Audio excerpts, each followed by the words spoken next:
53 BC. Crassus has led 7 legions deep into the Asian desert. He wants to be another Alexander the Great and march into India. But at Carrhae, the Parthian army stands in his way.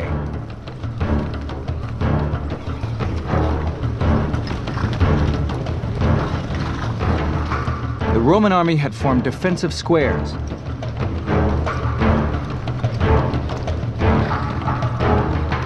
Most of the officers now wanted to rest their troops until the following morning, but Crassus's son Publius was eager to fight the enemy. Crassus agreed and urged his army on.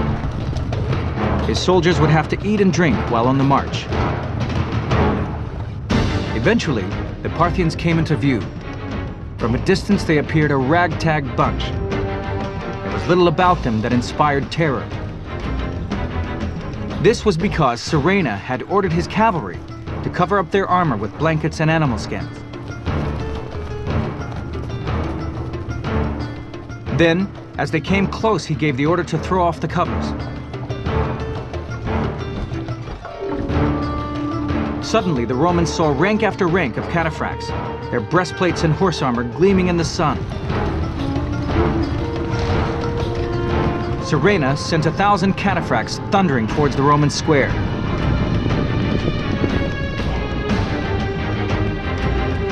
But this was exactly the kind of situation the Romans trained for.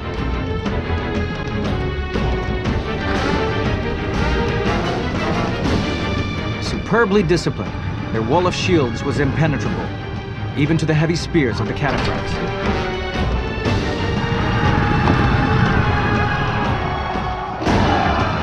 Carrhae realized that the brute force of his heavy cavalry was not going to break down the Roman defenses. He would have to exploit his mobility and firepower. At that moment, Roman light infantry charged forward. But a hail of arrows from the mounted archers drove them back. It was a taste of what was to come.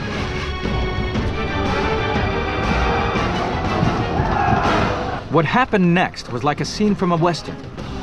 Thousands of Parthian horse archers began to surround the square, pouring thousands of arrows into the densely packed ranks. They used the composite bow. The composite bow in the right hand is a powerful weapon. It's made of different layered materials, like wood, horn, and sinew. This gives it more elasticity, which means that it can store more energy when pulled back. Its normal range is around 220 yards. But experiments have shown that in expert hands, it can be fired to around 440 yards. The arrows penetrated everything, punching through armor and shields. Hundreds of Romans fell. Arms were pinned to shields. Feet were pinned to the ground. They even fired backwards over the shoulder as they rode away. This was the Parthian shot, the origin of our own term, the parting shot.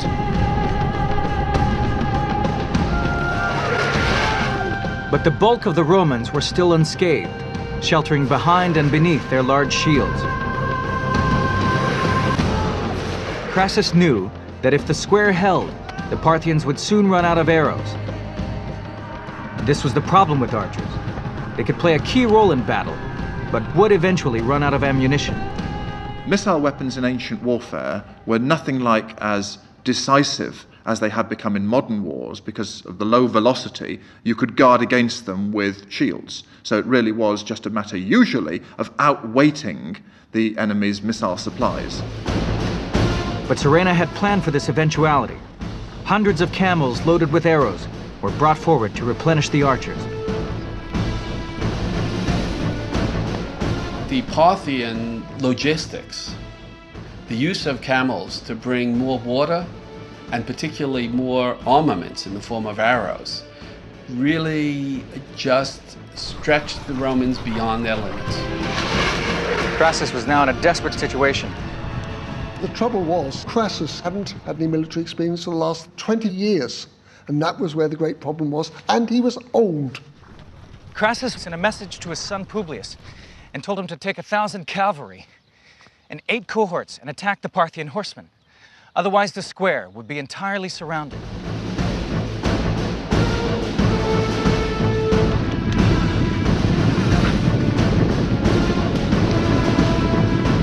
When Publius advanced, the Parthians turned and ran. The Romans charged after them.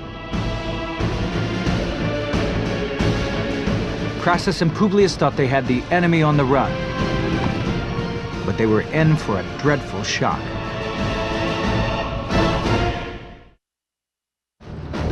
'53 BC. Crassus, the richest man in Rome, has invaded Parthia. He needs a quick victory to increase his political power back home. His son Publius has driven off the Parthian attack. Publius kept up the pursuit, but when the Parthians were some distance from the main battle, the horse archers halted. Then they were joined by the cataphracts who attacked the Romans from the front. The lightly armored Roman cavalry was cut apart by the heavy spear, while the archers rode around firing arrows from both sides. Publius was wounded. He and the other survivors were driven back to a small hill where they made a last stand under the hail of arrows.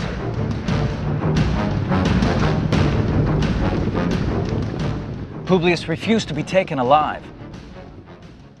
When he went to stab himself, an arrow pierced his hand, so he ordered his armor-bearer to kill him with his own sword. The Parthians cut off his head and stuck it on a spear. Several miles back, Crassus was completely unaware of any of this. The assault had eased. He had a moment to breathe. But he did not realize it was at the expense of his own son. He disbanded the square and lined up his troops in normal battle order. At that moment, the Parthians returned. To his horror, Crassus saw the lead horseman brandishing his son's head on a spear. It was a devastating effect to all who saw it. Needless to say, this was rather demoralizing. This was the final disaster for Crassus. He maintained his dignity. He got through the remainder of the day saying, "It is my loss, it is not your loss. Fight on." But that night, he collapsed altogether. Now the cataphracts attacked the Romans head-on with their heavy spears, while the archers rode around the flanks, raining arrows into the tightly packed formation.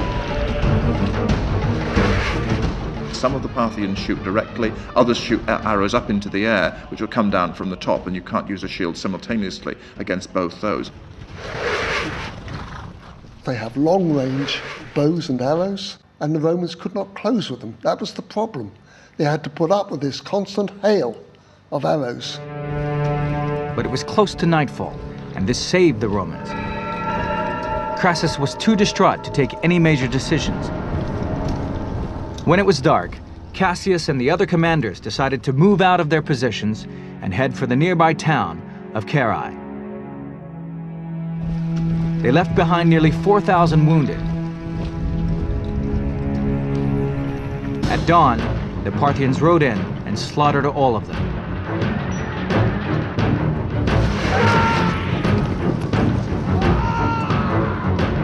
Then the Parthians marched to Carrhae. Carrhae is not a big place. There's a large army now crammed within its walls. It's not provisioned for a siege. If the Romans simply stay there, then they're going to run out of food. They have to break away to real safety, which is actually up in the mountains, back in Roman territory. So once again, when the darkness fell, they moved out.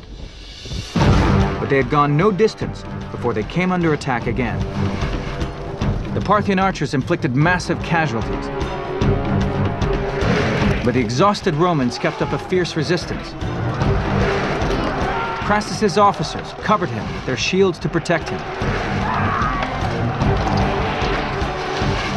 But unfortunately, some of the men seem to see the only way out as being to have a peace settlement. And That's where discipline really does start to break down, when the Sirena seems to offer it. Sirena suggested that Crassus meet him to discuss peace terms.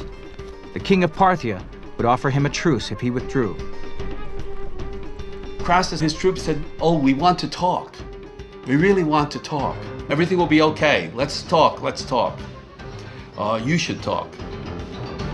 Crassus was suspicious, but his soldiers were keen for any chance of survival. The Parthians offered him a horse, and as he mounted it, a scuffle broke out between Sirena's officers and his own. In the melee that followed, Crassus was killed. His head and his right hand were cut off. When Crassus is killed, along with some of his chief deputies, the army really is rudderless. And I think it's hard for us to overestimate how difficult it would be for an ancient army, far from a camp, in adverse circumstances, in a climate that they don't understand. Now there was a general attack on the remaining Romans. A few escaped by fleeing into the hills, but most were killed or captured. Crassus's glittering dream had become a Roman nightmare. Since he entered Parthia, 20,000 Romans had been killed and another 10,000 taken prisoner. His 7 legions were no more. Their 7 eagle standards had been captured. There was no greater dishonor. Sirena returned in triumph to King Herodes. When he arrived, the king was watching a play which featured an actor holding a severed head. He threw him the head of Crassus to hold instead. In the space of 6 months, Crassus has gone from being the richest man in Rome to a prop in a Greek play.